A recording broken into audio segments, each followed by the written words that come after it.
Call me at the college. We'll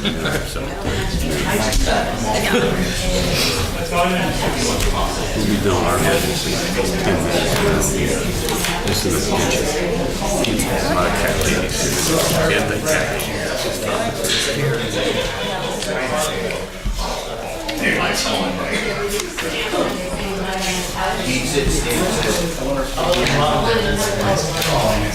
Okay, I'll let that.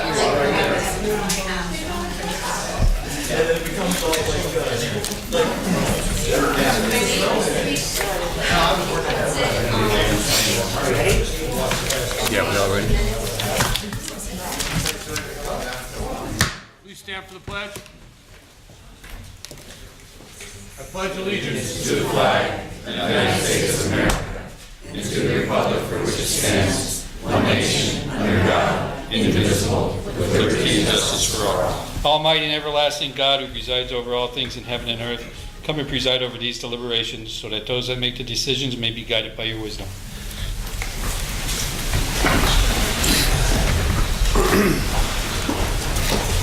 Roll call, Mr. Ryan. Mr. Brooks. Here. Ms. Gilbert. Present. Mr. Merritt. Here. Mr. Barrett. Here. And Mr. Blusko. Here.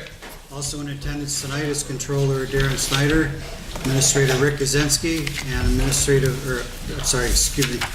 Assistant City Attorney Maureen Collins, Assistant City Clerk Catherine Payne, and Administrative Assistant Lisa Sanfilippo. Good evening and welcome to all. Tonight's meeting is a regular meeting of City Council. Please turn off all cell phones. According to the First Amendment, this meeting is a limited or designated public meeting, as all regular sessions of City Council are. The chairperson is the presiding officer of the meeting. As a City Council meeting, specific rules and procedures of council are followed. The list below are examples of important council rules. They are not intended to be a complete list. Persons addressing the council shall limit their address to 5 minutes. All remarks shall be addressed to the council as a body and not to any individual member thereof. No persons are allowed to address the council from beyond the rail, except the speaker at the dais who has the floor. The chairperson shall preserve order and decorum, prevent attacks on personalities, or the impugning of members' motives. The chairman also shall determine all points of order. No person except city officers or their representatives shall be permitted within the rail in front of the council during any meeting without the express permission of the council. Finally, in order to be heard by all here in attendance, as well as to be picked up by the microphones and recorders, when members of administration are speaking, please stand up and speak into a microphone, and council will speak into their microphones at the table. Yeah, just the first paragraph is fine. Also, one more announcement. On behalf of City Council, again, all are welcome. Anyone is welcome to address council. Due to tonight's potential discussion topics and in consideration of possible time constraints, council would like to ask those of you who are here in support of the same topic, please pick a spokesperson to represent your views and have them fill out a speaker registration form if they haven't already. Thank you.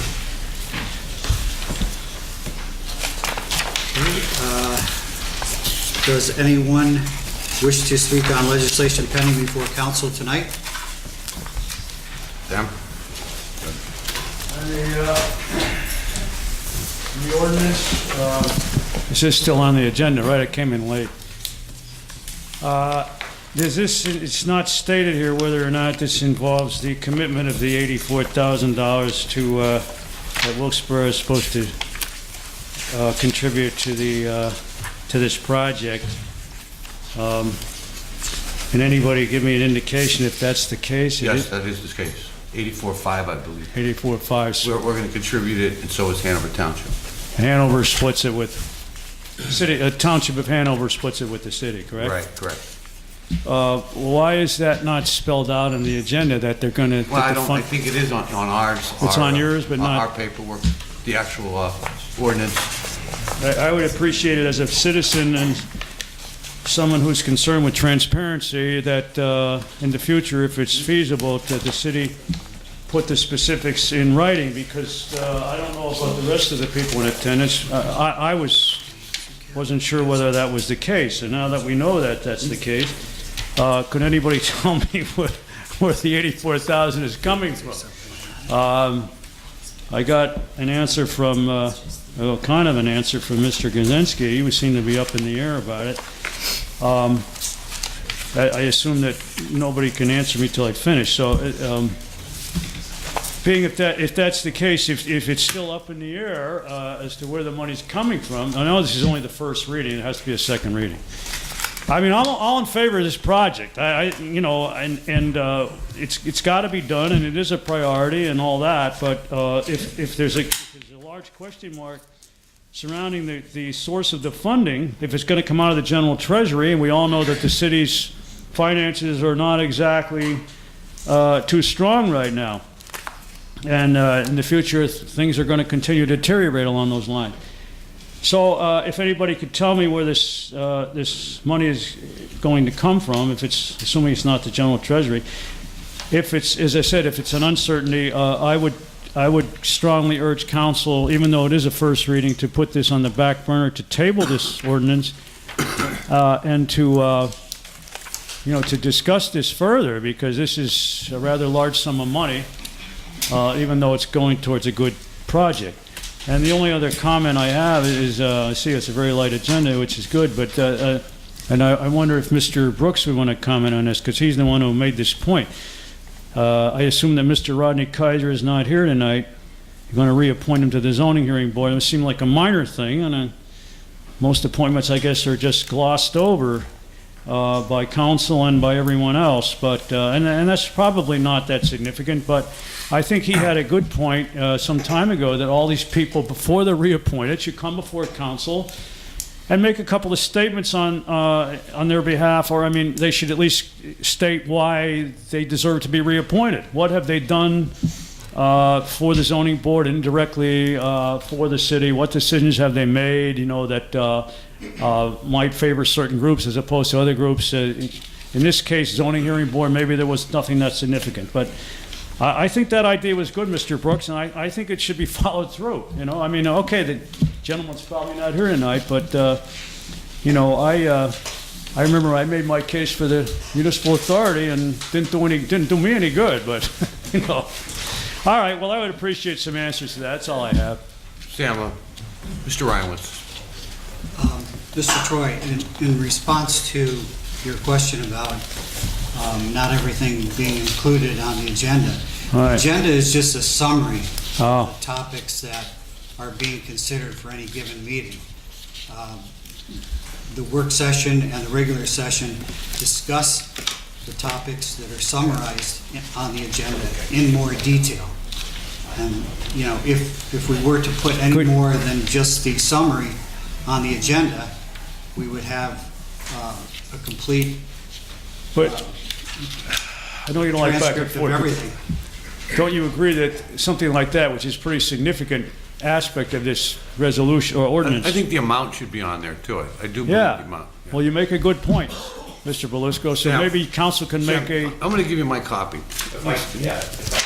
You could always ask Sam also what, prior to the But you're the one who puts the prior agenda to the together. meeting, Right? what, if you want a specific ordinance or resolution, Yeah. Well, I I mean, give it to you in And detail. all the Thank you. details are on the website. so you don't need this. No, you can have it. Mr. Troy, the copy you have in front of you, if you could, follow it, the split is 169,000 two ways, so it's 84.5. Now, that could be lower if the needs are there.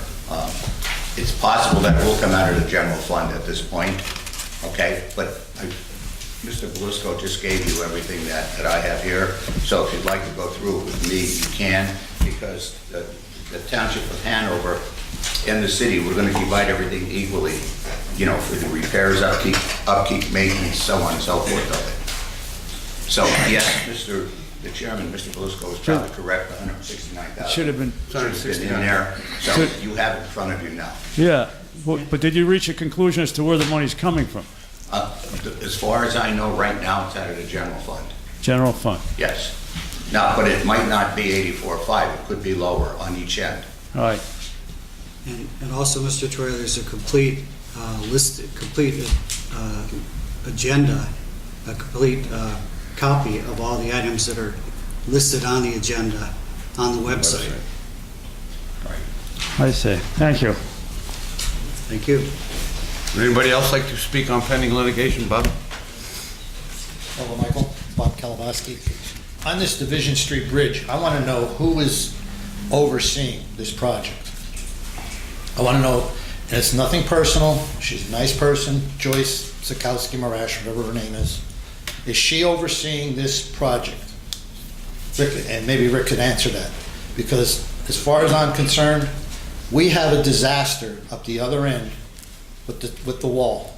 Mike, you've seen it. We have a time bomb right there. All we need is that creek to come up and it's gonna wipe out South Wilkes-Barre, that section, again. She's in charge of that office. She, as far as I'm concerned, she is responsible for what happened there and should be held responsible. But from what I heard from Mr. Glazinski there, that nobody's really responsible. Somebody's responsible. If this was a private business, somebody would have been fired already. We have a person who I believe is educated as a school teacher running a major construction project that doesn't know anything about it. We have Mr. Kurt Sauer. He's helping. He's a private citizen, and he's lending his hand on that project. We have a disaster there.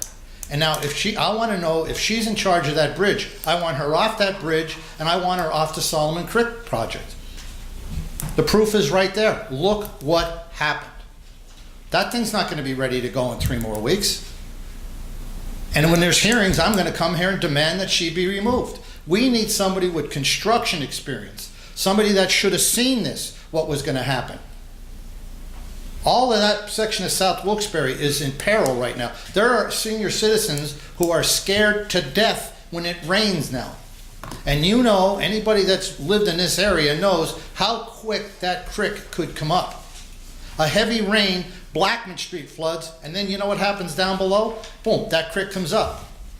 We have a disaster. Somebody's responsible for that. The mayor hired her through politics. She's a nice person. This isn't personal. That's why she is here. She was not qualified. He shouldn't have put her in there. And now I want to know if she's in charge of this bridge project, because if she is, I want her off it. And I want her off just the whole Solomon Creek thing. And I don't care if she's learning going along. We have people's lives that are in jeopardy down there. I don't know if any of you people are around in the 90s when they were down there rescuing people in boats. I think, Bill, you might have been the chief that time. We have a disaster. This administration has dropped the ball on that project. And I don't trust anybody with this administration having anything to do with that bridge. Because who has the construction experience? None of them.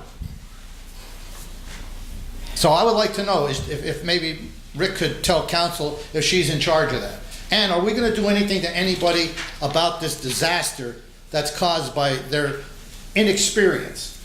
You had Kurt Sauer getting called. He's retired, getting called to give advice to somebody who's making, what, $60,000 or $70,000 a year? And we have a retired city employee giving advice. So I'd like an answer. Bob, as far as I know, Hanover Township's taking the lead on this. Is that true, Rick? Yes. Hanover Township's taking it and doing it all. Well, isn't it in Wilkes-Barre? Well, it's actually both. Right. Well, Hanover's taking lead. Well, who's watching our end of it? Who's going to assure that we're getting what we're supposed to get? We're getting ready to pan out $84,000. So who's overseeing our end of it? Good question. Right. Butch. Okay. Yeah, it finally makes sense. Okay, yeah. Butch Friday, who's been here for many years, I'm sure you know who he is. He will be in every day that's going on, he's going to be there taking the lead on this. But as far as who's to blame for the other things, there's a few people in that particular department, okay? So it's a group effort, all right? Now, one thing I would like to find out is, and I think I talked to Kurt, was Kurt here? Oh, there you go, okay. I think I talked to Kurt, he said he got calls on other things, but never on the bridge, is that correct? That's correct. So he never got any calls On the bridge? on the Solomon Creek project, I'm sorry. Is that what you're talking about? No, I'm talking, Did you get calls on that? On Solomon Creek project? Yes. No, okay. So, I'm sure that Kurt's well aware of what's happening here. But I gotta say that that whole department, we don't like to put the blame on any one person. I really can't say that we should. can you imagine if you were the insurance company down there and this wiped out that part? The first thing you're gonna do is say, we're gonna pay the claim, and then we're gonna find out, and we're gonna put these people, and we're gonna depose them, and we're gonna sue them, and we're gonna find out who's responsible. We could subrogate, sure. Right, so in other words, this is no laughing matter. This is a No, serious thing no. down there, and somebody should be held as responsible, should either be suspended or should be fired, especially if they're not qualified. They should be fired. Thank you, Bob. Thank you. Thank you very much. Thank you. Is this budgeted for this year? I'm sorry? Is this budgeted for this year? I'm not sure about, I don't Budget's know. coming that. in June. Okay. Anyone else on pending legislation? John? John Toski. I just want to know, I wasn't at the work session, so what are we getting for this? Could somebody just, give me a basic of what this project is, the bridge project? Just what are we getting for what we're paying for? The bridge hasn't been open in. No, I know, Engineering. so will this get the bridge built, or is this just, The engineering of it. okay, so it won't be, this isn't the whole, No. There's a grant for that which Hanover already has. okay, so, but, just could somebody run me through the process of where this ordinance is gonna get us? It's gonna be the study Study. by the engineers. Yeah, well, once we do the study, we're gonna open up that. Go to bid. It'll go out. Yeah, yes. That's gonna be opened back up and cleaned up, which has been dormant for how many years? I mean, 10, maybe 7 years. 11 bid. At least, and I don't know the exact amount of years, but it's gonna take that area, once we do the study and open it up and repair it. Now we have Hanover doing half of our maintenance, we're doing half of the maintenance. But we're clearing up that whole Division Street property, so you can go right through now. I mean, people have been going around for years. So what is it gonna do for us? It's just gonna open up another corridor into Cary Ave, into, what's the other street? Barney Street, I believe. So, okay, so but this is just the study for right now. Engineering. No, Talk about engineering. Ward Marshall or somebody. engineering of the project. Okay. So we're gonna get bricks and mortar for this, is what, no, No. okay. I think John has a good point with the way the ordinance is phrased. I understand you're saying that it's solely for the engineering, but it says for the engineering, repair, upkeep, and maintenance of Division Street, in conjunction there with the Division Street Bridge.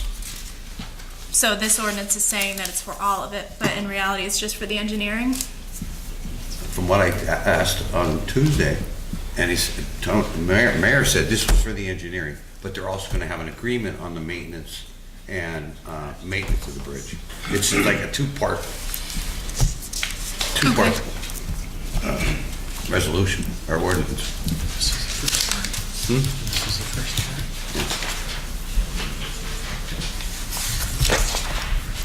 Anyone else on pending legislation? No one?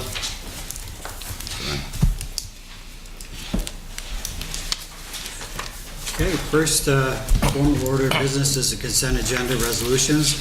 Motion, second, and vote is needed. Motion. Second. Let's go.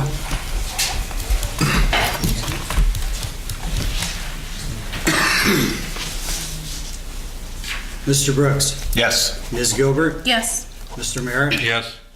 Mr. Barrett. Yes. And Mr. Belusko. Yes. Motion passes. And then there is the single ordinance. Motion, second, and vote. Motion. Bill? Second. No second. Mike Merritt. Mr. Brooks? Yes. Ms. Gilbert? Yes. Mr. Merritt? Yes. Mr. Barrett? Yes. and Mr. Belasco. Yes. Motion passes also. That's it for the formal agenda.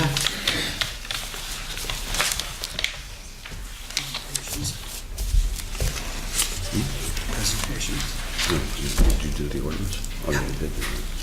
Council presentations, Mr. Brooks. Nothing to add since Tuesday. Ms. Gilbert? Rick, just some increased parking enforcement on South Sherman Street between East South and Howard. There's a lot of cars parking on the sidewalk there. Okay. And East South Street between South Empire and Joseph's Lane. Same problem. Thank you. Mr. Merrick, anything today? Yeah, just one thing. I've been working with Butch on trying to get the nets back up at the Hollenbeck Golf Course because the employees at Metro, their cars get hit by errant golf balls getting pulled to the right or slicing.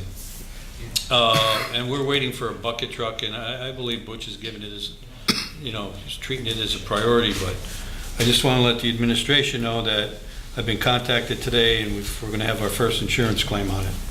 Wow. And last year, we probably had about 4 or 5, and they're not cheap. So, Rick, if there's anything you can do to work with Butch on getting that done. He's waiting for a bucket truck from Delta. If we could hurry that along, it'd make a lot of people happy. That's all I have, Mike. Mike, did you say put up the net? Yeah. Yes, Well, the sir. net was They up, the put the new storm net up took yet? it down. The storm took it down. Oh. Yeah, Oh. so they have part of it put up, but, the ground's been wet. Yeah, and- yeah. Yeah, so. Mr. Barrett? It's just we're gonna bleed money unless we get it fixed. Yeah. Mr. Barrett, anything today? Two small items that cropped up since Tuesday. 933 Scott Street, multi-unit apartment building. Inside furniture, outside, cars on blocks, debris litter around. Not the first time we've had this issue. If we could have the inspectors take a look at it, appreciate it. And also, Dave Lewis is aware of Parsons Park, the 4 utility poles with the rotted wooden signs that are falling down. We're afraid the wind's going to take them. If we could expedite the removal of those, that'd be great. And that's it since Tuesday. Thank you for everything.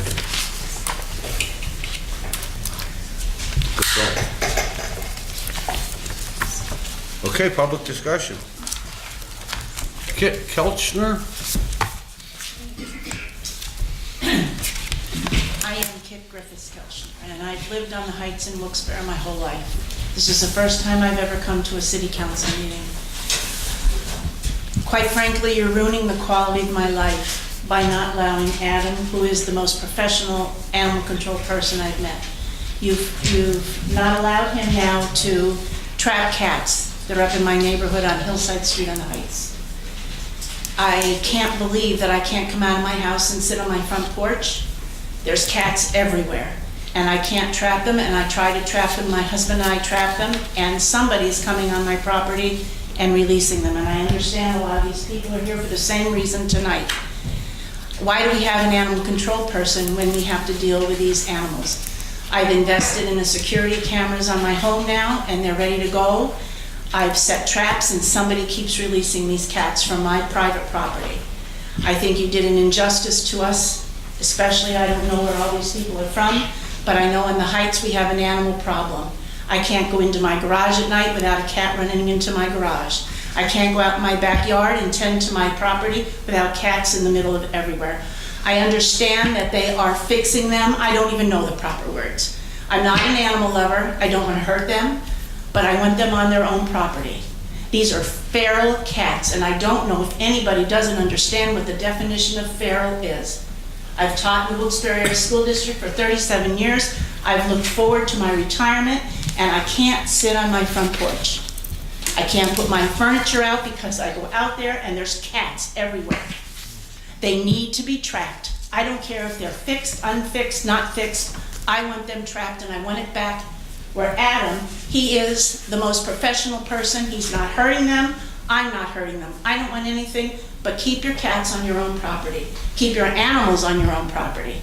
They are running loose. They're the size, and I'm exaggerating, they're like huge. This morning there was a turf war in my next door neighbor's property because they were fighting over the food she puts out every day. It's nonsense. And I will be at every one of these city council meetings complaining about this until Adam can come back on my property and set traps. He's not hurting them. I don't want to set traps because I don't want to trap skunks and possums and every other animal in the neighborhood. But my grandchildren are out there, my great nephews are out there, and I don't want them bit by a feral cat, because if they are, I'm going to be even angrier than I am right now. I don't know why you ever passed that he can't catch those traps without getting opinions from people that are dealing with these cats. We didn't pass anything. Well, I thought they couldn't catch them until October. Why can't Adam set traps on my property? Are you done, ma'am? Are you done? I think I am. I have 2 minutes and 6 seconds. I don't know. I guess I'm done. But I want to know why. I've never been to one of these council meetings. I feel for you. Do you? Tony? I'm sorry. We didn't have anything to do with that. Who did? The mayor, strictly the mayor. Well, then how do he won't speak to me on the phone. I'll talk to him. I'm your He won't council speak to me. person, so. Tyler has been the most, I mean, I taught at Myers. I had Tyler in school. But you can't speak to the mayor. They say you call these whisker people, and their lines their voice messages are free, they're full, they're supposed to get back to you in 24 hours. And I have spoken to Brenda, which is a nice lady, but she likes cats. I don't. I'm quite frank, I want to go out on my front porch and sit. And every morning I go out, in the wintertime, if you'd see my snow, the tracks of cats, it's like, but I want him, Adam, to be able to come back on my property and catch traps. Now if somebody comes on my property, there's going to be a problem because they're releasing them, and I had to invest in cameras so I could see the people coming on my property and releasing them from my traps. I'm doing the proper thing. I'm taking them to the SPCA. Please. I know I'm 52 seconds. But I want the animal control people who knows what he's doing. Adam, could you tell us what's actually going on? So we got that clear. I know there's several people here that want to talk about the cat situation. There is, and I believe that they all have valid points. Right now, there was a proposal put up by two of the ladies that you guys are probably familiar with, Dawn and Brenda, that were here. And their proposal went through, and basically they're doing a trap and release. So instead of me going up there and actually trapping the cats and removing them from the area, these people are going up, trapping the cats, supposedly getting them fixed, and bringing them back and releasing them back into the neighborhood. So if I can interrupt you, so you're not allowed to anymore by the order of the mayor to actually go trap them? Yes, sir. I was told, I'm out of this now. Okay, continue. So the problem that I'm seeing is there's no way to tell what these ladies are actually doing. There's no accountability for them, so that we don't have a way to show that they haven't, that they're actually trapping and releasing. We have no way to prove what they're doing, what they're not doing. What I am getting personally is a lot of complaints. We are logging them. I'm getting a lot of complaints from people that, they have reached out to them, they're not calling back. I had one this morning, the lady called, she had feral cats that were mean. They were attacking her daughter. She called one of the cat rescues, and they told her to call animal control because they don't want to deal with the mean ones. Okay, thanks, Ed. Okay, I do believe, maybe Rick, you could clear this up. The First mayor, of all, it's illegal for someone to go on your property. Yes. That's first. But they and do it foremost. in the dead of night. You don't know when they're And- doing it. Well, true. Now, and secondly, what Adam just said is they are not to tell Adam to go back and get them. And I'll tell you why, but then we have a tentative 6-month agreement with these people. That doesn't mean that it can go all 6 months. Okay, we're right now, if we get enough, if we have more issues than we can handle, we can always terminate that agreement. Okay, this is more or less like a test period for them because they agreed to pick up the cat, take it, transfer it, get it neutered, spayed, and bring it back. However, if they're on your property and it's not yours, there could be. I could there's show an issue you with video daily since Adam was not allowed to come to my house anymore and set a trap.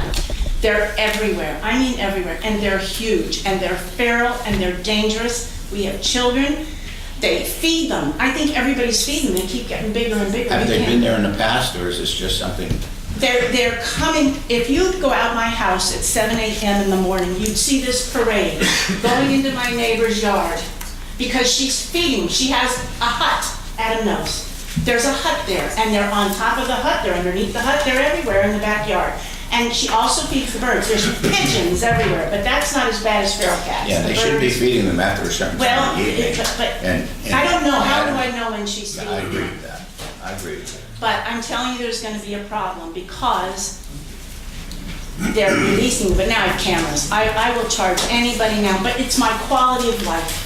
And it sounds kind of minor if you're an animal lover. We take this very seriously. But like I said, but how will I know if Adam is able to come back? I've never met, and he was being slammed. I'm telling you, he was more professional than, I can't even tell you. And they're slamming him that he's not doing something that's not right. But keep your cats and your dogs and everything else on your own property and I'll be happy. Thank you. These are Thank you. feral. These are feral. And like I said, I'll be here every meeting we have until I see a change in this.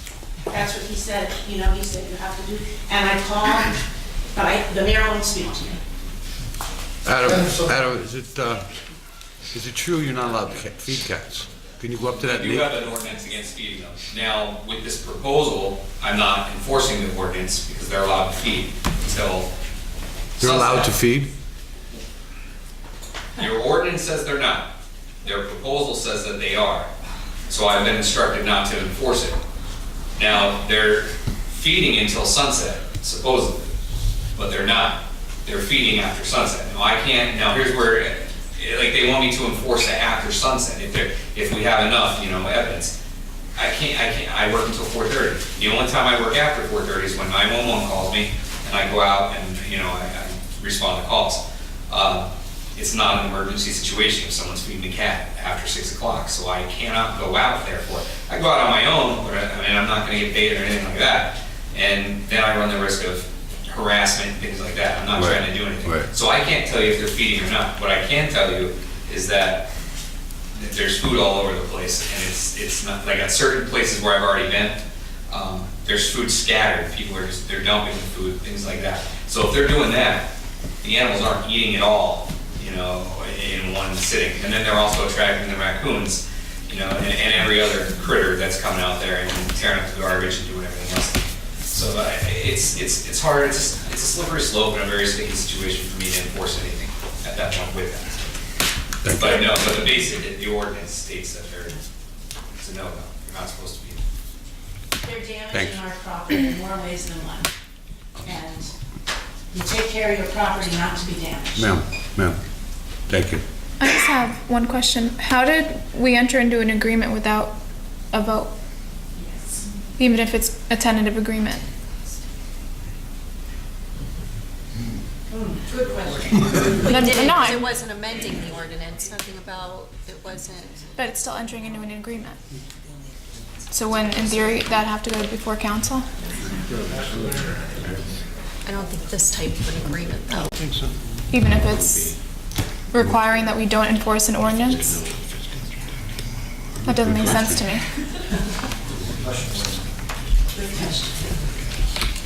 I think that's something that we should probably look into. I agree. Ahmad?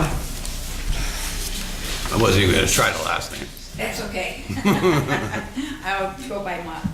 I'm here to ask if something can be done about feed, fix, and release. They're catching these cats and releasing them. Fixing them is good, but yeah, it's not solving the problem. We have a lady that's been feeding the cats in a lot, not by her house because she doesn't want the mess. But she feeds the cats daily. We have pictures of her, not just me, my neighbor also. We have pictures of her daily feeding these cats. But they come on our property and ruin everything. My neighbor's covers, pool covers. We have to buy a boat cover almost every year, which we have to pay $800 for because we have to cover the entire boat. Otherwise, they get in and have kittens in our boats. My land is contaminated. I was digging flowers to plant the other year, 2 years ago, I got ringworm in the dirt. So now when my grandchildren play cars in my dirt, they have to wear long sleeves, long pants, and work gloves. Now, when you were boys, did you have to do that? To play in the dirt in your grandma's yard, be all covered up? Yeah. Because of ringworm? Oh, no, I'm sorry, no. I mean, you like to go out in shorts and short sleeve shirts, but in the summer, you can't do that. My grandchildren have been attacked, and my oldest grandson suffers from muscular dystrophy. He can't go out and play. He likes to sit on my front porch and read. He's 11 years old. He goes out there, he's there for 5 minutes. If the temperature is over 75, John. he comes in because the smell drives him nuts. He's already having problems with his lungs. 11 years old, he can't sit on a porch and read because of cats. I stand in my kitchen, I've watched 18 kittens in December playing in the yard where all these cats were supposedly fixed. They're not fixed. And in the winter, I also have to go out in my yard and scrape up the dead cats that like to crawl under our boat or our trailer and die because they think they're being someplace warm and protected, but they're not. They're freezing to death. So I get to scrape them up. And I'm tired of it. I've lived here my entire life. My husband and I have worked really hard to provide for our retirement, and it's not working. This place it's not a fix and fixing the problem to release them. They have to be something else done. And I love animals, but I can't take this anymore. Say they're not fixing them? They're not, no, if they're They're trapping them. catching them, they're not fixing them. How else could I have 18 kittens? I can stand there at one time and watch 18 kittens playing in a yard in the middle of December. Have you seen them actively trap them? No, I don't see them trap them, Okay. but I sure see her every day at between 1 and 2 o'clock in the afternoon come up in her car and carry 2 big bags out to feed and water these cats. Even I watch my daughter's dogs while she works. I have to go out with the dogs, and I have to go out with my grandchildren because they have been attacked in the past. It's not fair. I agree. They say they're being kinder to the cats because they're feeding them and they're fixing them and they're releasing them. They're only releasing them so they can make our lives hell. And that's the honest to God's truth. Thank you, Mike. I think we need to get with the mayor here on this, and we gotta come up with a better plan. Without a doubt. Mr. Chair? Bob? There's no police in here. I don't feel safe. What happens if somebody goes nuts? There's no I didn't even notice, thank you. Yeah, Mike. I don't feel safe. Listening to the residents talk and all of us being homeowners and residents of the city, I think that the property owner has every right to decide what goes on their property. Whether they want trapping to go on their property or not, that's up to them. Whether they want animal control to come onto their property and take and abate a problem on their property, I think it's up to them. I don't think it's up to us to decide who goes where and does what. It's an option. If people want to use it in lieu of animal enforcement coming to their property, if they want to have a trap and release on their property, well, maybe everybody doesn't agree with it, but I don't think that, I think the property owner has every right to call animal enforcement. I have to agree 100% with you, Bill. In abating the problem on their property. They shouldn't have to put up with animal, and that's up to them, it's totally up to them. If they want to follow that other trap and release, then that's certainly their prerogative on their property, but whether you agree with it or not, but as a property owner, I think they have every right to decide what goes on their property, if the cats are on their property. I don't think the city should impose upon them an agreement that they may not be in agreement with. I agree.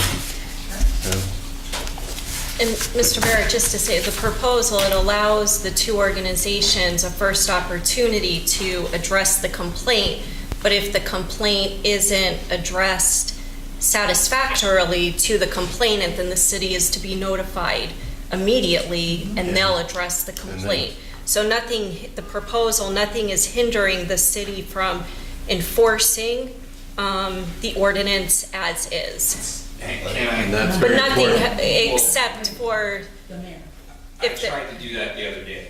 and I was stopped in my tracks. We have a lady on Bowman Street that is feeding cats all hours and off of her property on someone else's property. That has nothing to do with it. It's clear violation of their proposal. And that's a problem, so I that spoke does to the need to woman. be addressed with the Yeah, I spoke to the administration. woman, who then called Brenda, who then asked to speak to me and told me I'm not involved anymore, they do what they want. And then she called Hank 6 times. I think she tried to reach out to you because I told the lady that if she didn't get me permission within 24 hours, that she had permission to be there, that I would have to file a citation because she's been warned about 3 times in the past. So I have no permission from the lady still, or from the property owner, and she was told basically by Brenda, who is now running this thing with Dawn, she can do whatever she wants. And I was told to hang tight, so. And just to say too, the city does have the right at any time and for any reason to terminate this proposal. Correct. I think there needs to be, it's very gray. It's a very gray area, and I think there needs to be some defined black and white terms when it comes to all of this, as far as whether there's ordinance changes, new ordinances imposed, things like that. I think that right now it's such a clear, it's just murky water. And it's like that with the state as well. I've done plenty of research in the past 2 weeks, along since the Pennsylvania State Police, the Humane Society of the United States.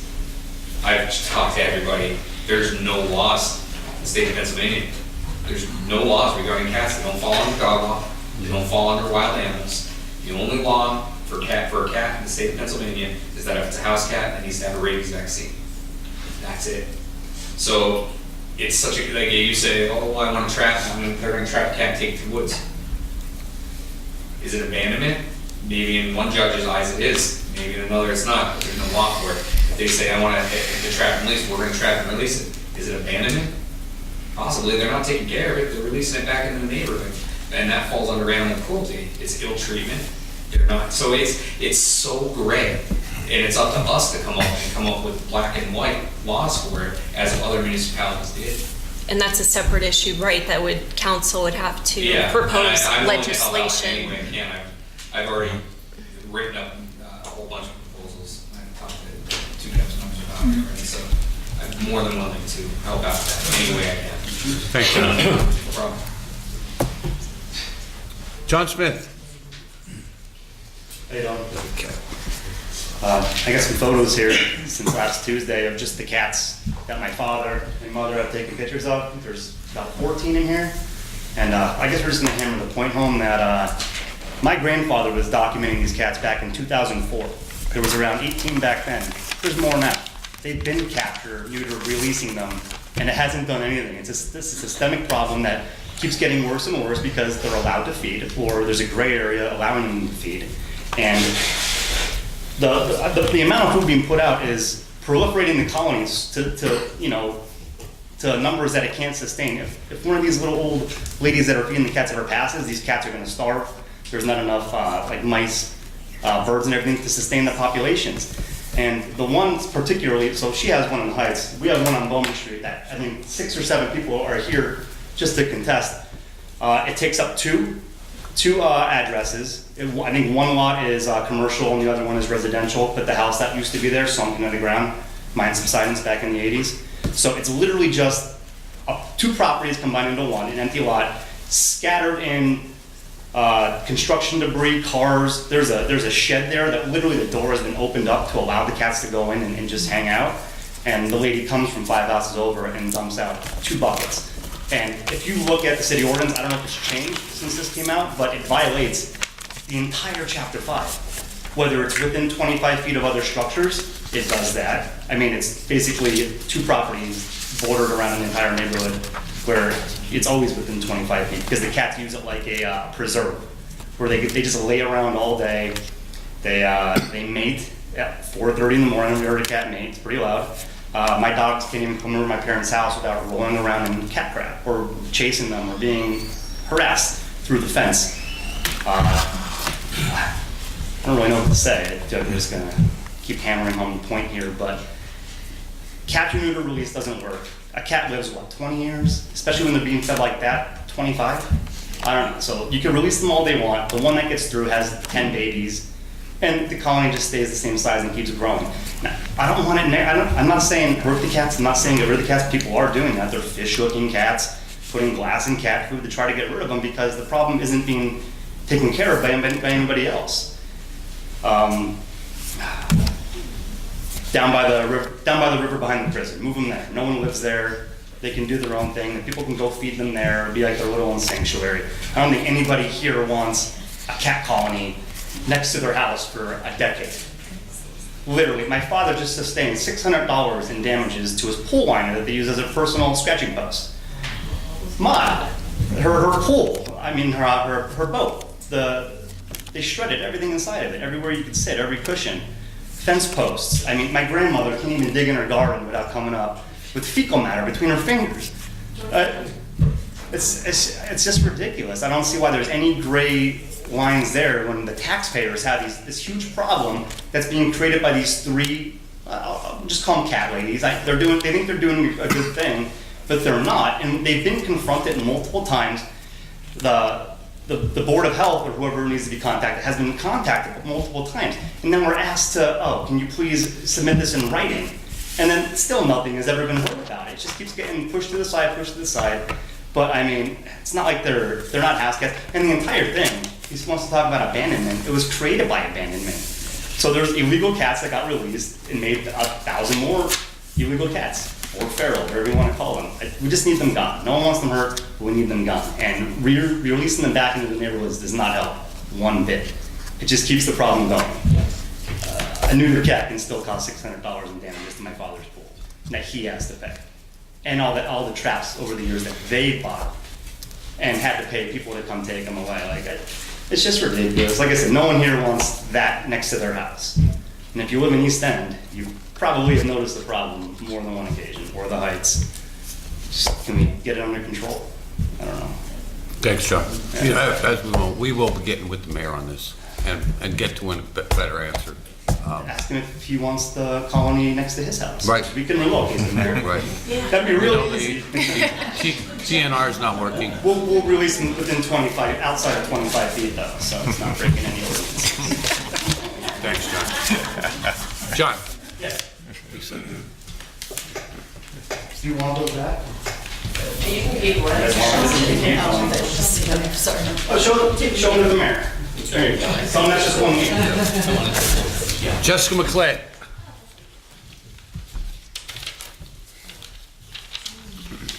Hi, Jessica McClay, North Pennsylvania. So I was not going to talk about the TNR, but I do think I need to address it. So I am an animal lover, but it does become a problem with my indoor cats because last year we had feral cats outside who were spraying, causing my inside cats to spray. So it's not just, outside issues, it causes inside issues for animals as well. So can't they maybe come up with where they trap them and keep them and adopt them out instead of releasing them?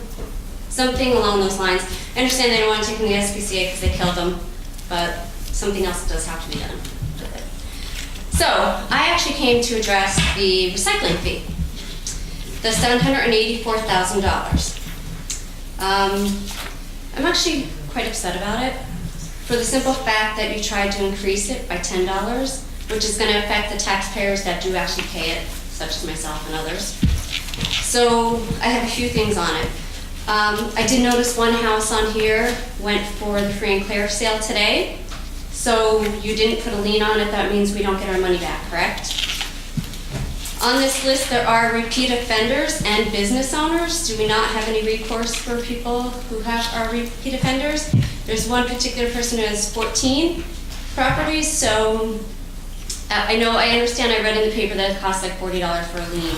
So because he owns individual properties, we'd have to do individual liens, and I understand that, but at some point, it's a repeat offender. I mean, can we not file one lien, even though he has 14 of them?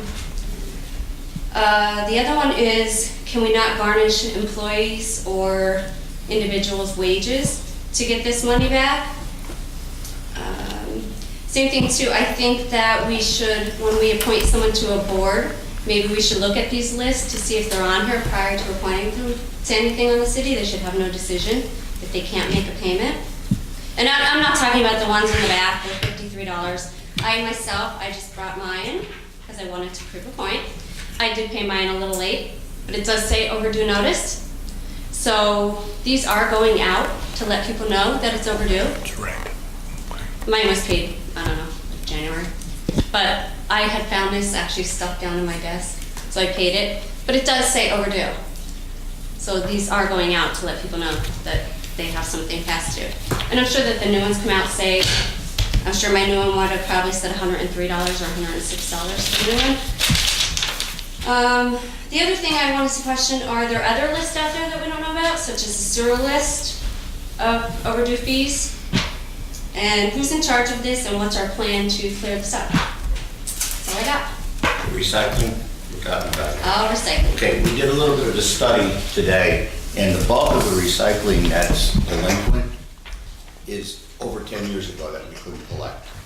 So, and I have the numbers here. So between, we're actually collecting about 95% of the delinquents at this point in time. So what I'm saying is, and I have it here, that half of the total balance of this is 10 years old or more. So from 2010 to 2018, the average balance outstanding is about 42,000. So, we're right now it appears that we're collecting roughly 95% of the amount billed each year. I do have these numbers here if anyone would like them. It's not, the problem is this was created way back when, and the bulk of it is over 10 years old. Okay. So are we going to collect that? I don't know. I doubt very seriously if it's been 10 years or more, how we're going to get it. And to put liens on some of these properties, yeah, we can do that.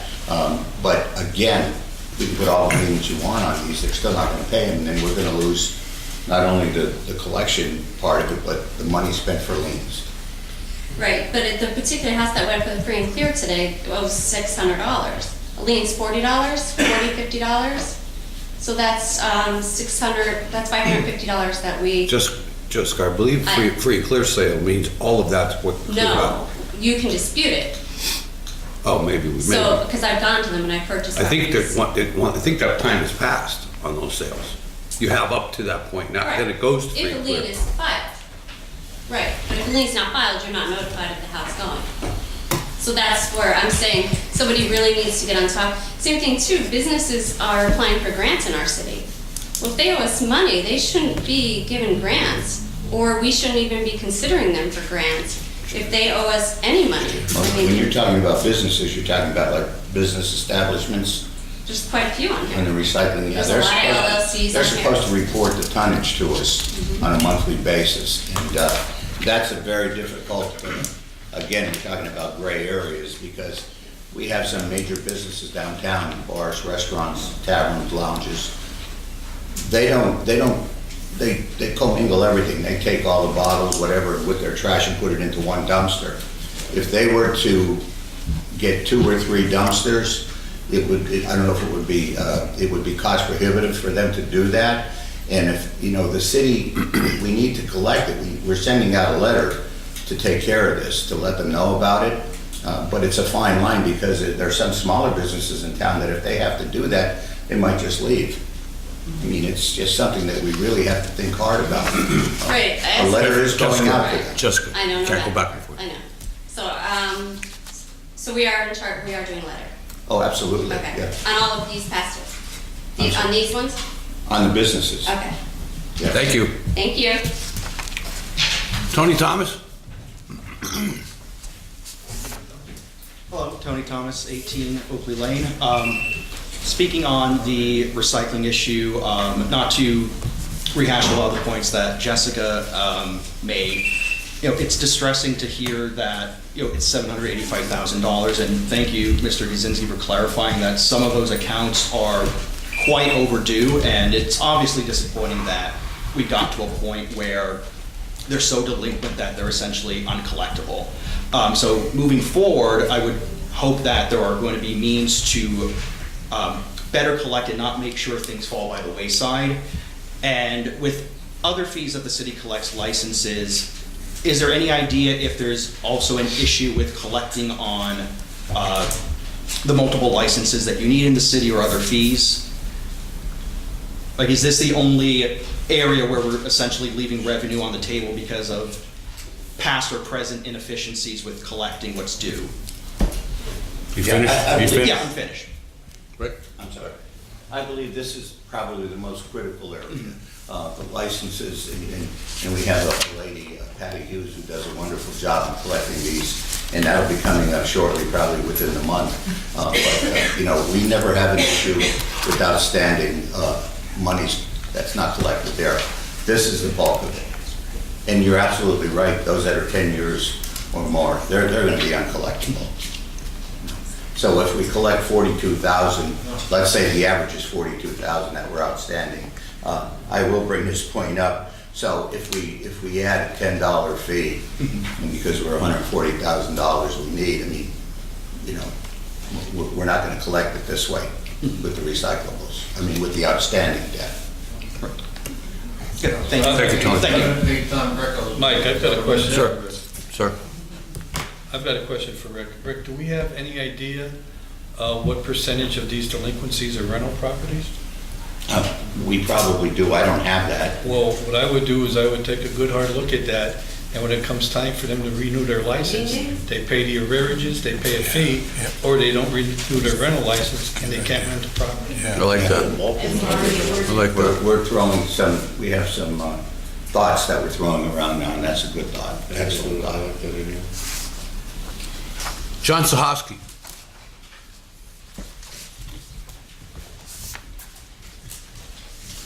John Sahoski, Almond Lane. I'm just going to read directly from the Code of Ordinances. Section 5-9, abandonment. It shall be unlawful to any person to abandon or attempt to abandon any animal within the city. So how do we enter an agreement for trap and release when this ordinance says that that it's unlawful to abandon? What's the difference in abandonment and catch and release? What's the difference between the release part and abandonment? I seen there was residents down on Hudson Street. They put a wall. I guess it was cutting off an alley, but I guess it was their property.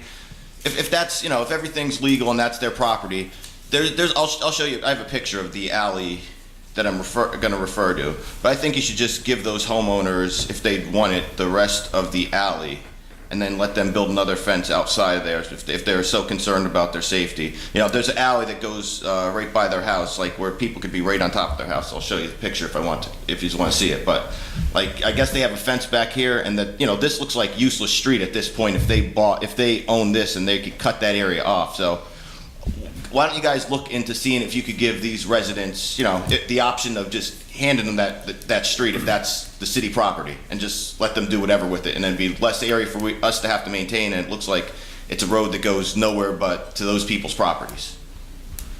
John, I heard that some of that alley is owned by residents. I don't. Yeah, I'm not clear on that at all. They were given it by someone. If I could, Rick, if I could just elaborate, if I can. We're still doing research on this. However, from what I'm seeing and what we were told earlier, is where the fence is constructed, that's the residents' properties. That was an unnamed alley, from what they're telling us, from way back in, I believe it was an administration, two or three administrations ago.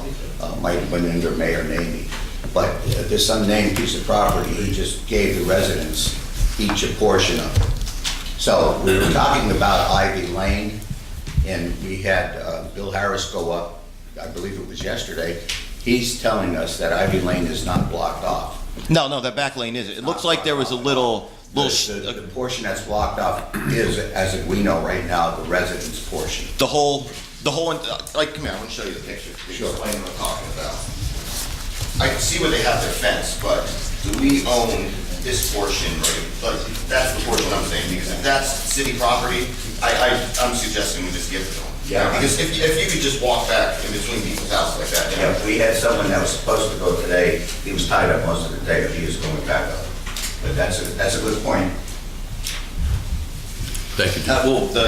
About that, the section 5.5 5-9, abandonment. What's the difference in abandonment and this catch and release with them releasing the cats? Because abandonment and releasing sounds like the same thing to me. They're not taking care of the cats. So, that's an ordinance. You're violating. You're going against an ordinance. So, you need to be enforcing the ordinance that are on the paper. On paper. So, is there any explanation on what the difference is between abandonment and re-releasing?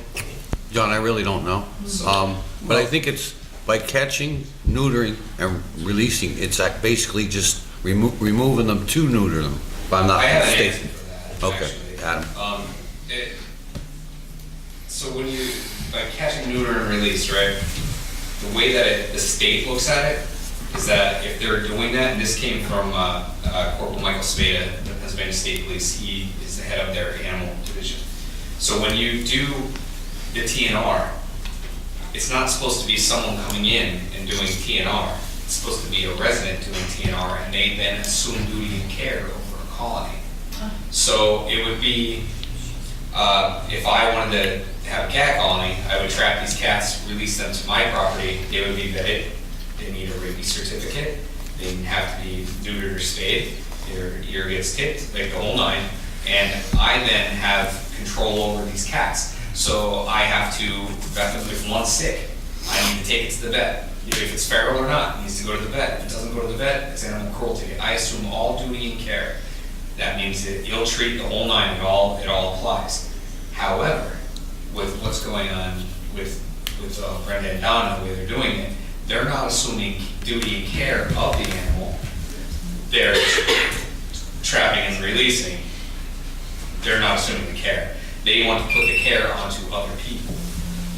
And those people are, realistically, we don't know what they're doing. Yeah. And there's no follow-up, so I really don't know what's going on with it. And I myself, like I said, I'm out of this loop, so we don't know as a whole, we don't really know what's going on with it. I think that would be an issue for our counsel, legal counselor, to look into. And we probably won't have an answer tonight, but I think it's something that they should take a good hard look at. Is there like a certain, could somebody just sign out as many cats as they want? Could they assume care over, is there any? So we have another ordinance for that. John. You're supposed to have 8 animals total, 4 animals of any one species. So if you have 40 cats, technically you are in violation. You're only supposed to have 4. 8 animals in the city of Wilkes-Barre, 4 of any one type. So it brings on another issue. Is there people, they have to do 50 people to get those cats, right? No way. John, thank you. I was just trying to get actual answers. Bob Katabaski. I have my backup, I feel safe. We call them just for you, Bob. Thank you. Bob Kalabaski, once again. First of all, I wanted to touch base on this recycling fee. I am going to ask this council, no increase in any recycling fee. Tell you why. Take a look at what this administration has cost the taxpayers. And Rick, if you could, next council meeting, if you could have, I would like to know how much money we have paid Tom and Varsky, and now I find out his wife is allegedly on our health care. From what I understand, he's getting $53,000 a year, and now I understand we're paying his health care and his wife's health care. Look at that amount of money that we have spent there. It's probably almost $300,000 when you start totaling this all up. And with the mayor, $2,400 a month for his health care.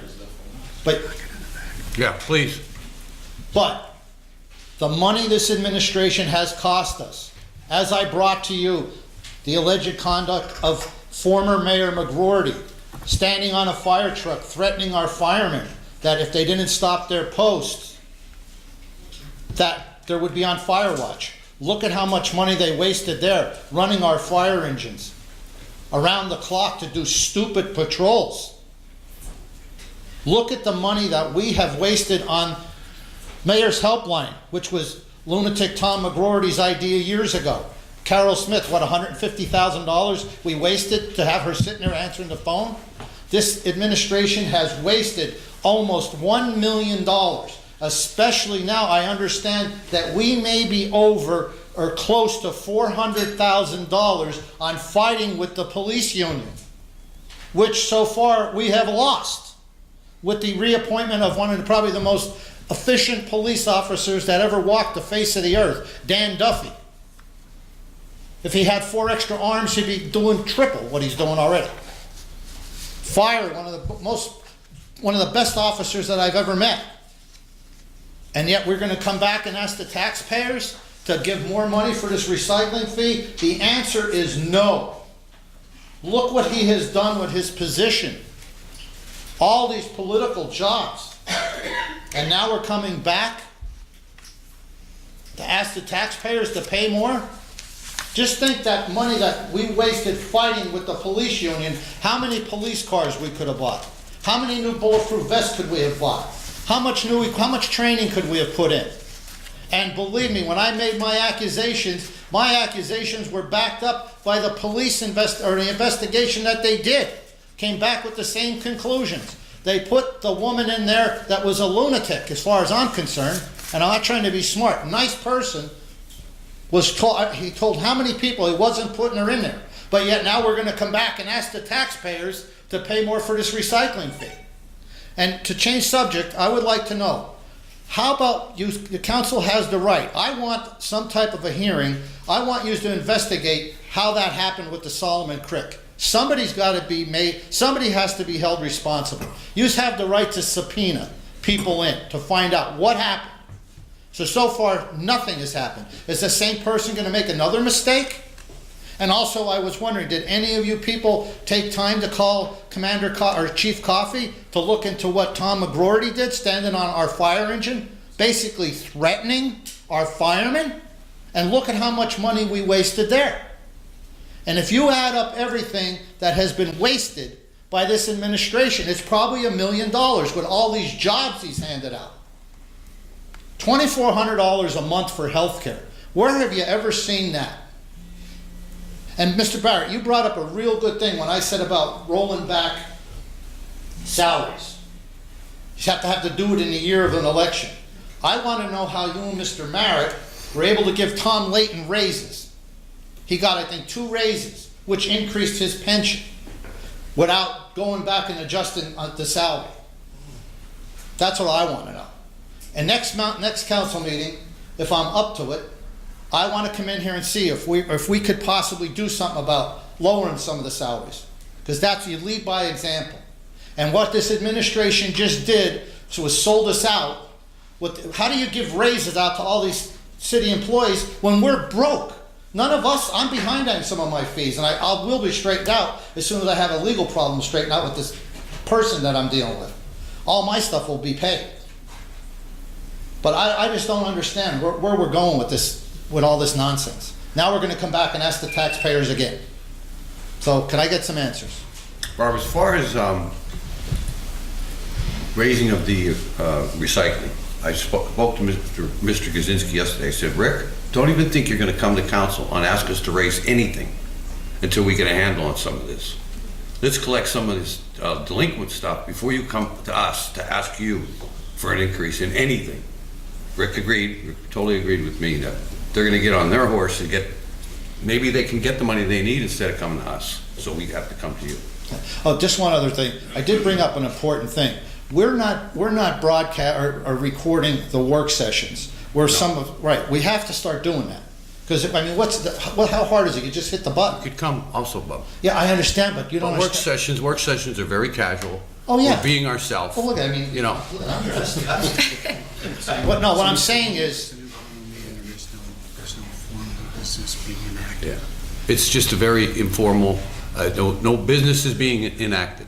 And I understand, but people talk like the mayor's talking now. We don't like maybe I can't. It's for us, for our being. I know, but you're still working for us. And I'm just saying. I thought you were going to look into it. It's a thought, Bob. It's a thought, but I doubt it.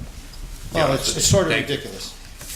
I'll pick you up. Maybe Your Kurt car's could getting help. towed. Maybe Kurt, if Kurt's up next year, maybe he could elaborate on Solomon's Creek. Okay. I know some of it because I asked because it's in my district. Thank you.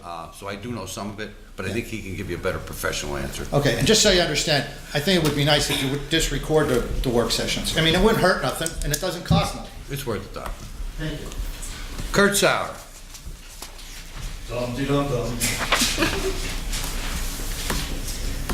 Kurt Sauer, 31 Division Street, Wilkes-Barre. I'm glad we discussed the Division Street project before I started. I'd like to take this opportunity to discuss the mayor's comments at a press conference on Monday, April 15, 2019, regarding the Saltings Creek project. I'd like to point out I did not attend this conference or the conference in Mr. Brown, which occurred shortly after. It was only after I received phone calls that the mayor was blaming me for the issues at Saltings Creek that I went to the site. In his statement, the mayor questioned my professional integrity and is quoted as saying he was no help at all. As to my professional integrity, I am proud of my accomplishments and my service to the city. I am very sorry that the mayor feels this way, but it's not the first time we disagreed. Additionally, I take exception to the comments that he did nothing at all for this project. Prior to my leaving, I gave the mayor my advice on procurement procedures, contacted the head of the Department of Labor, and since the project was different from normal procedures, I gave the staff the appropriate contacts to call at the state. When I left, I was asked if I could keep my laptop to keep the communication lines open. I was told to return it. In turn, I gave everybody in my office my personal Gmail account and my email. Again, regarding this project, I did not receive one call. Thank you. Kurt, I thank you. I thank you for your service to the city. And your voice here speaks volumes. I do believe 100% of what you say.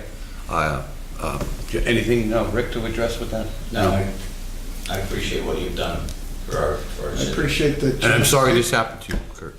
I know you were caught up in a political mess. And for you, I said I was gonna get Adam's cats on you. When I said he did that purposely for me.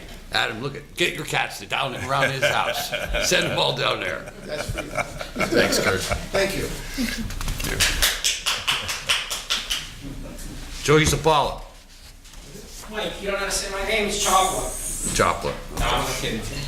Good evening, ladies and gentlemen. I've known to some of you, those who have not. My name is Joseph Chopp. I'm a resident of 75 Minor Street, South Wilkes-Barre. I'll make it real quick. I have two concerns. One is Pickering Street, the wooded area that goes from March Trailways to Riverside Drive, the illegal dumping, and if we could look into possibly cleaning it up and do something about the dumping. And the other thing that I have is the, I'm going to call it the Minor Street parking lot by the softball fields and the field hockey fields over by Kistler School. I'm assuming that that's owned by the city, the parking lot, under the trestle. I don't know. You It don't might be know? school district. Oh.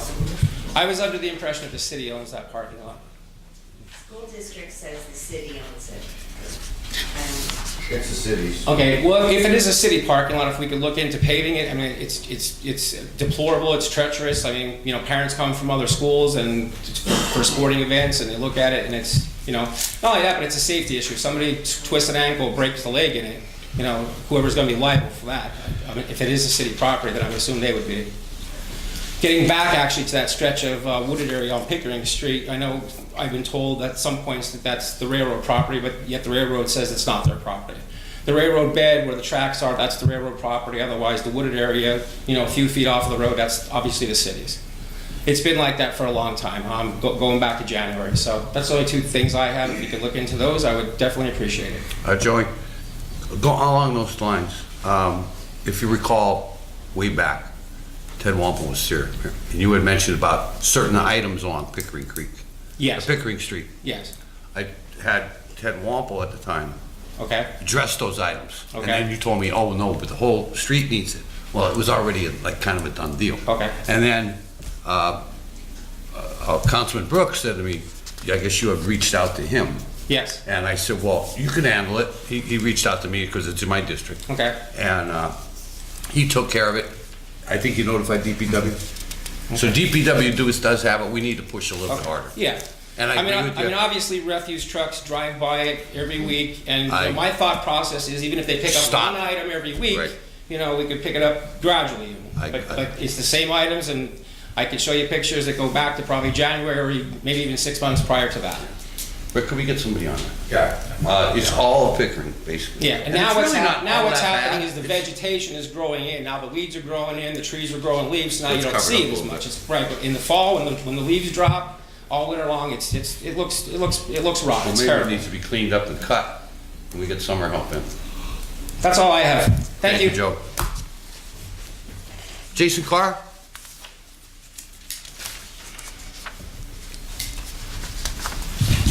Real quick, my name is on that list. I'll wait until after the election to address it, or maybe if we need to, but we should, I would like to have council of the city, as well as the person on council that told me not to pay it. That's the only reason why I have a balance. Money's not a problem, but it's something that we should discuss before I pay it. I don't want to be on the front page of the newspapers tomorrow with what I could say or what was discussed. So I don't know if I was being referenced with 14 properties. I think I own more than that in Wilkes-Barre, but we'll go from there. I just wanted to congratulate or thank Mayor George. There were 2 calls made to the hotline, and they were both corrected within 12 hours. So the helpline does work. The issue with the cats, I would call every single day, the helpline, until you get resolution. It does work. Number 2, 328 Horton Street, 169 Horton Street, and 20 Westminster Street. These are 3 houses that have been abandoned for a long period of time. It needs to be addressed. On Facebook, the Greater Wilkes-Barre Taxpayers Association will be keeping a posted database of all the issues that we bring to council in order to hold council accountable for getting things done inside the city. So I ask everyone in the audience to please go on Facebook. If you're not on, join the page so we can make a difference together. 3, there's a pothole at the corner of Wood and Westminster that needs to be addressed. 4, I want to thank Mr. Brooks for having a meeting with Senator John Udechak last week. It was informative, interesting, and I'd also like to thank the 4 members of council that didn't show, which reinforces my assertion that you really don't care. You need to put forth more effort for the citizens of Wilkes-Barre. The results show. Obviously, with what's happened today, very sad. I believe on Tuesday, the pension board voted on Tuesday requiring the city of Wilkes-Barre to add an additional $1 million to the general city pension fund. And I was just curious as to how much you believe our taxes are going to be increased this upcoming fiscal year. I see that the neighborhoods are struggling, and I was able to talk with Butch Friday, and I requested, and he gave me permission to take care of the Firwood Park that's down the street from my council representative. And I was there today. I cut the grass. I put probably a truckload of limbs on the curb. Needs to be picked up. It's on the Cary Avenue side. But it's actually an important park because it's actually dedicated to the servicemen who lost their lives during World War II. So I'm going to be responsible for it, but as well, I got, not so much from Butch, but from others, excuses as to why the grass can't be cut. So I'm going to take it upon myself tomorrow to recruit people to cut the grass for the city. I don't think city council is doing enough. They're not working hard enough. It's embarrassing that I, as a private citizen, have to do their jobs. But I will. Because I know I'm gonna make a difference. And then we'll see if government is actually the problem or the solution. Or is it the private sector? We'll answer that question over the next 6 months. I would just lastly like to say, city council needs to work much harder for their citizens. And with the election coming up soon, the only person that is trying their hardest that I would endorse and give credit to is Beth Gilbert. So I just ask City Council, please get your act together. Jason, what were the addresses on Horton? 328 Horton Street. 320? 328. 28. 169. 169. And 20 Westminster. 20 Westminster. Do you want us to cut the grass down, or is that what you're saying? Council's not working hard? I'm taking care of it. Okay, thank you. Did anyone from DPW offer to help you? Once you said that you would take initiative to clean this park? No. Okay. Mr. Ryan? Mr. Carr, on that pension comment that you made, Yes. there was a meeting on Tuesday, you said, and $1 million were put into the pension fund? It was voted on to require the city to do so. There was no city meeting of any pension board here. That's what I was Where did told. you get your information from? City Council, City council? a member of. Rick, do you know about any pension meeting that was on Tuesday? Lisa's the secretary, there was no meeting. Who told you that? That's what I was told. Wrong information. I won't divulge the name, but that's what I was. Who was it? Never mind, thank you. Was it Joseph?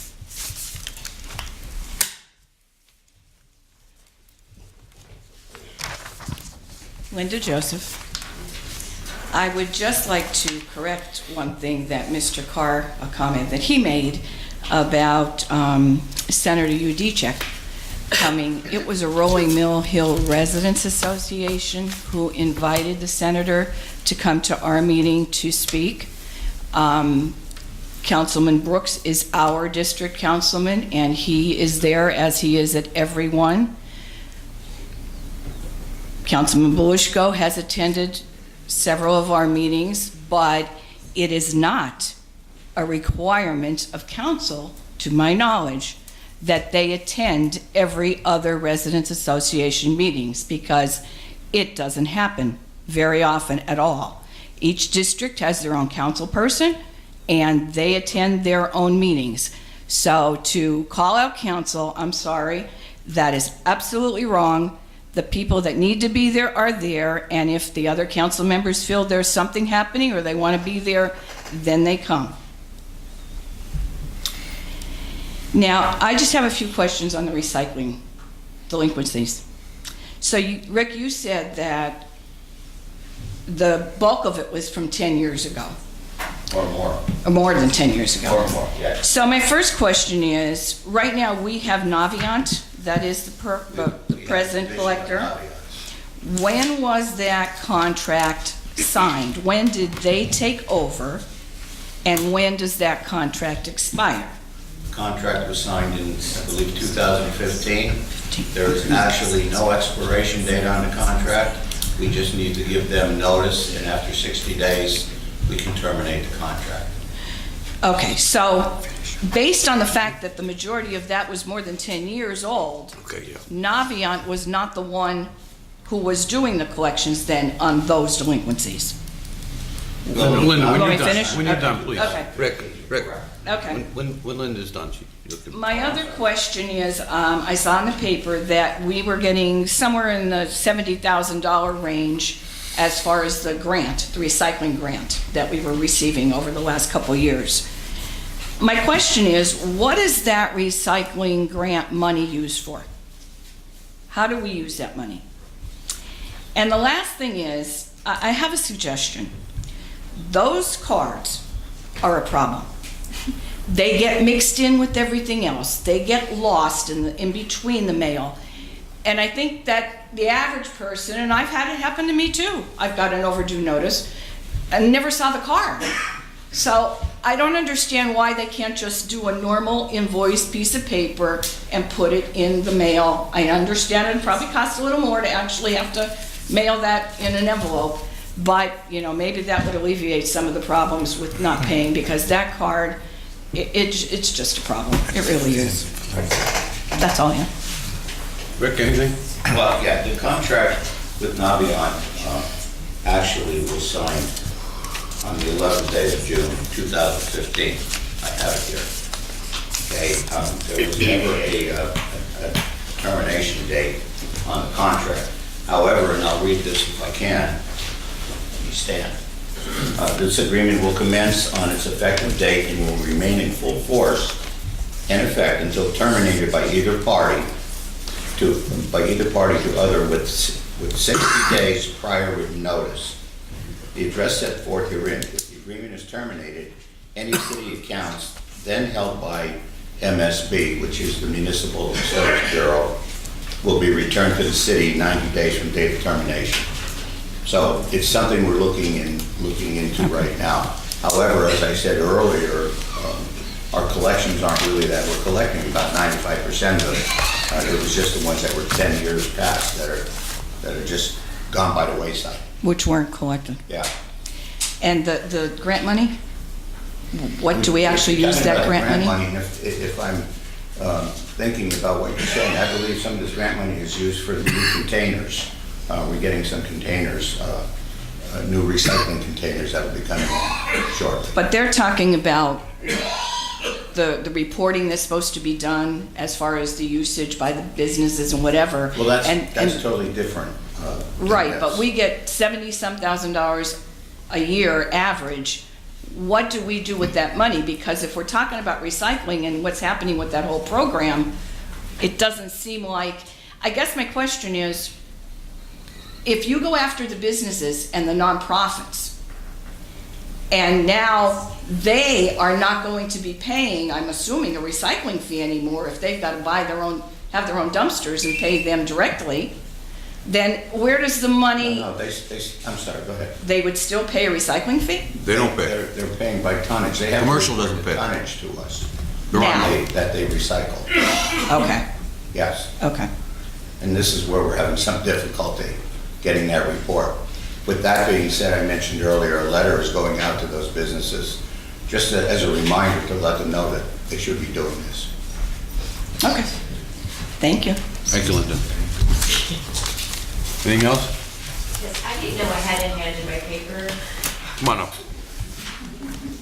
I'm sorry, my first time. My name is Rhonda Martini, and I do live on 223 Bowman Street. First of all, before I want to say anything about the cats, Pearl Lane on Bowman Street, or Pine Lane and Bowman Street, that alley running down is horrible. Like, you can't even go down it. They paved in back of it this way, and that wasn't bad. Going down from Pine Lane to Bowman Street is absolutely horrible. It's like a big trench there. But as far as the cats, I've captured 16 cats. My 17th cat I called Adam, and he was not allowed to pick it up. I called the mayor. The mayor gave me Brenda's number. I called Brenda, and I just asked her, I said, what are you to do for me for these cats? And she says, what is your name and where do you live? And I said, I don't want to give you that information.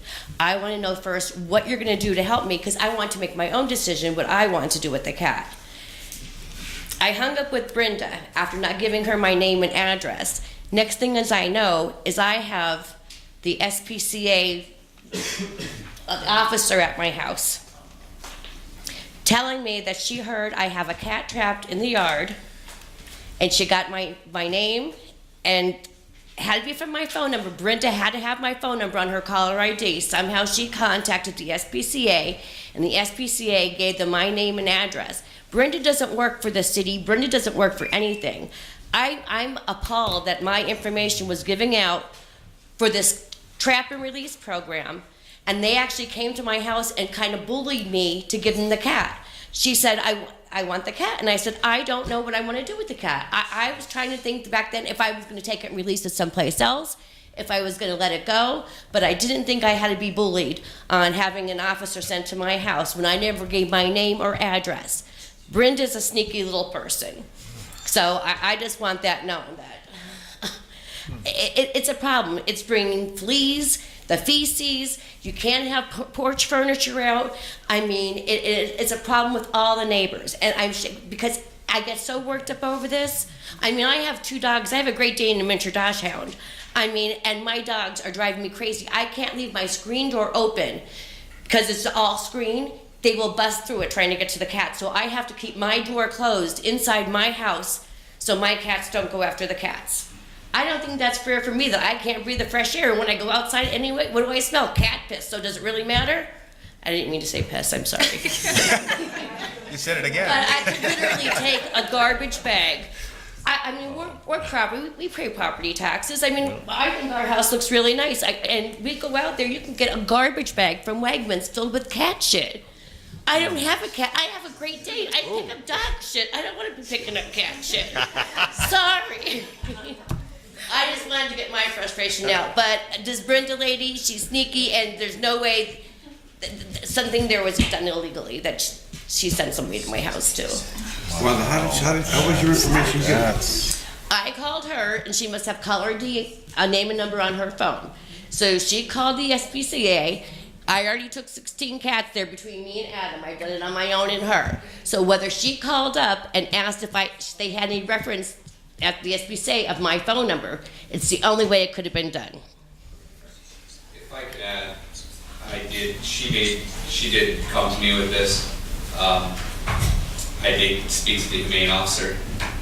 They did tell me that Brenda called there and reported it. So I know personally that did happen. The humane officer did tell me that. So. But that was a bully thing. I mean, you like the cats, that's fine, but let's put them someplace else. Why should the lady feed cats 3 houses away from hers in an empty lot that has nothing to do with her? I mean, they're all over. I had 5 on my pool at one time.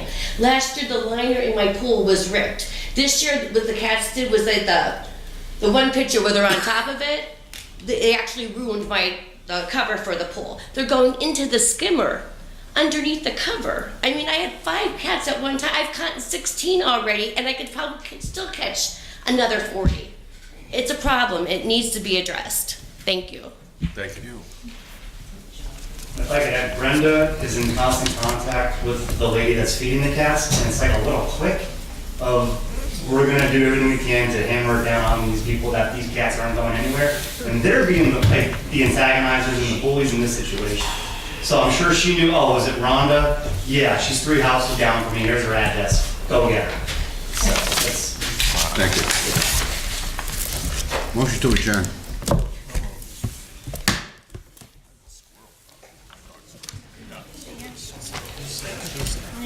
Yeah. We don't have, well, not by my parents' house. They have a lot of cats. But I'm only blocks away and I don't have that problem.